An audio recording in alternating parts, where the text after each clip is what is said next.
તાપી જિલ્લામાં વિવિધ સ્થળો પર આરોગ્ય કેમ્પ યોજાઈ રહ્યા છે। એક પખવાડિયા સુધી ચાલનારા આ અભિયાનમાં મહિલાઓના સ્વાસ્થ્ય અંગે જાગૃત કરી તેમના વિનામૂલ્યે આરોગ્ય તપાસ કરવામાં આવી રહી છે। જિલ્લાના વ્યારા ખાતે આરોગ્ય કેન્દ્ર ખાતે આ અભિયાન અંતર્ગત મહિલાઓ અને બાળકોનું રસીકરણ પણ થઈ રહ્યું છે। ઉપરાંત X-ray, Ayushman card, Vayvandana card, મમતા કાર્ડ ઉપરાંત NCD screening, TB screening, anaemia તપાસ જેવી સુવિધાઓ પણ આપવામાં આવી રહી છે। તે માટે લાભાર્થીઓ સરકારનો આભાર વ્યક્ત કરી રહ્યા છે। આપણે ત્યાં સ્પેશિયલિસ્ટ કેમ્પ રાખવામાં આવ્યો છે।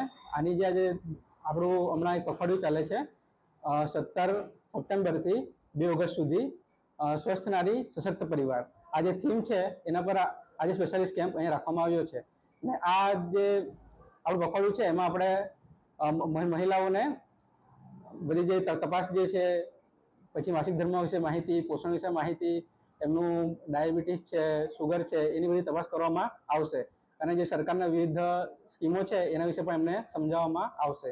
અહીંયા આપણે અર્બન હેલ્થ સેન્ટરમાં આજે નારી સશક્તનો પ્રોગ્રામ છે, જેમાં હું મારી આંખની તકલીફ હતી તે ચેકઅપ માટે આવી છું। અહીંયા બધા સ્પેશિયલિસ્ટ ડૉક્ટરોનો આવે છે, એટલે હું આજે કેમ્પ રાખ્યો છે।